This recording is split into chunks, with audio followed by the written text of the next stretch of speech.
গোলাগঞ্জৰ কানুৰীৰ তৃতীয় খণ্ড গংগাধৰ নৈত চলিছে অবৈধ বালি খনন। ধুবুৰী জিলাৰ গোলাগঞ্জ আৰক্ষী চকীৰ অন্তৰ্গত কানুৰীৰ তৃতীয় খণ্ড গাঁৱত ট্ৰেক্টৰৰ দৌৰাত্মই সাধাৰণ ৰাইজৰ জীৱন দুৰ্বিষহ কৰি তুলিছে।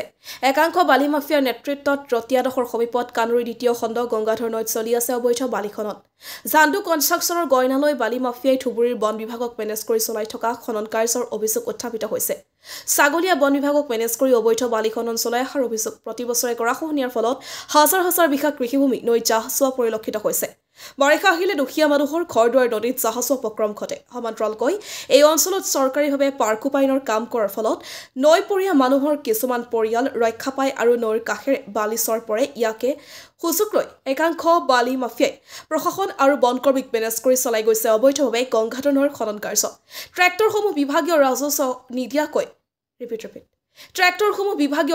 নিদিয়াকৈ গংগাধৰ নৈৰ বালি খান্দি বালি বিক্ৰী কৰি আছে যদিও কুম্ভকৰ্ণৰ দ্ৰত পৰি আছে ধুবুৰী বন বিষয়াই।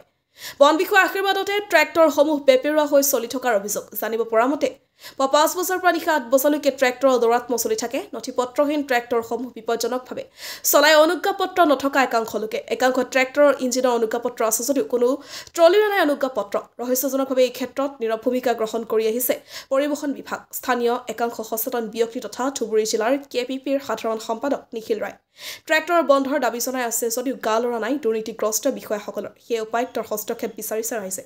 গোলাগঞ্জৰ পৰা Tapan Roy report, North East Frontier News. মানে বানপানীৰ সময়ত গংগাধৰ নৈৰ গড়খহনীয়াৰ পৰা শ বিঘা মাটি নৈয়ে মানে ধ্বংস কৰি আছে। তেনে ক্ষেত্ৰত অবৈধভাৱে কেনেদৰে ঝাণ্ডু কনষ্ট্ৰাকশ্যন আছে পকলেন লগাই JCB লগাই ডাম্পাৰ লগাই তাৰ পৰা মাটি খনন বালি খনন কৰি আছে। কোনো এখন মাইনিঙতে সিহঁতে সেইটো আদেশ নাই যে আপোনাৰ JCB লৈ নদীৰ পৰা বালি চুৰি কৰে।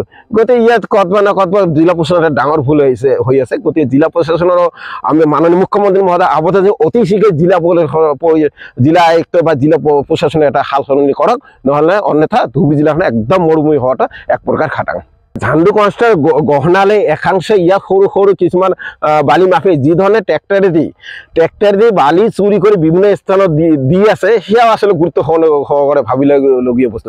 এই বিষয়ত আমি কিছুদিন আগত লিখিতভাৱে জিলা প্ৰশাসনক অভিযোগ দিছিলোঁ। কিন্তু অভিযোগ দিয়াৰ পিছত আজি ধৰক কোনো পদক্ষেপ নকৰে। আমি ভাবিবলগীয়া হৈছে যে ধুবুৰী জিলাৰ কোনো আইন প্ৰণয়নৰ বস্তু নাই, কোনো গুৰু গোচৰ নাই, কাকো নাই।